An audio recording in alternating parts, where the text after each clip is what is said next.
स्वागत है सीरीज के इस एपिसोड में। अध्याय 1 अर्जुन विषाद योग श्लोक 9। अन्ये च बहवः शूरा मदर्थे त्यक्त जीविता है, नाना शस्त्र प्रहरणाय सर्वे युद्ध विशारदा है। और भी मेरे लिए जीवन की आशा त्याग देने वाले बहुत से शूरवीर अनेक प्रकार के शस्त्रास्त्रों से सुसज्जित और सबके सब युद्ध में चतुर हैं। व्याख्या। धृतराष्ट्र के पुत्र दुर्योधन अपनी सेना का वर्णन करते हुए कहता है कि उसकी ओर से बहुत से शूरवीर योद्धा युद्ध में भाग ले रहे हैं। ये सभी योद्धा विभिन्न प्रकार के अस्त्र शस्त्रों से सुसज्जित हैं और युद्ध के सभी कौशल में निपुण हैं। यहाँ कुछ महत्वपूर्ण बिंदु हैं। दुर्योधन अपनी सेना की तारीफ करता है और उसके योद्धाओं को शूरवीर बताता है। यह उसका अहंकार और आत्मविश्वास दर्शाता है। त्यक्त जीविताः का अर्थ है जो अपने प्राणों की परवाह नहीं करते।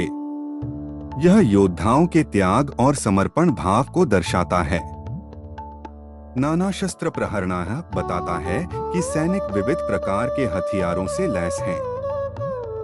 इससे पता चलता है कि कौरव सेना अच्छी तरह से तैयार और सुसज्जित है। युद्ध विशारदाः शब्द से स्पष्ट है कि ये योद्धा युद्ध कला में कुशल और अनुभवी हैं। यह श्लोक कौरव पक्ष की सैन्य क्षमता और मनोबल को उजागर करता है।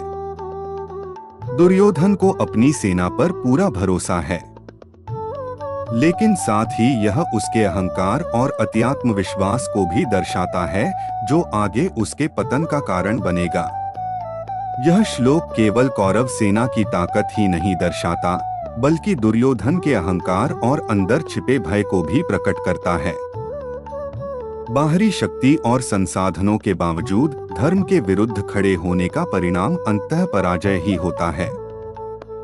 संदेश सच्ची जीत केवल बल और संख्या से नहीं, बल्कि धर्म और सत्य के साथ से होती है। इस सीरीज में हम हर श्लोक को आसान भाषा में समझ रहे हैं ताकि आप गीता के ज्ञान को अपनी जिंदगी में लागू कर सकें। चैनल को सब्सक्राइब करें और बेल आइकन दबाएं ताकि अगला श्लोक मिस न हो।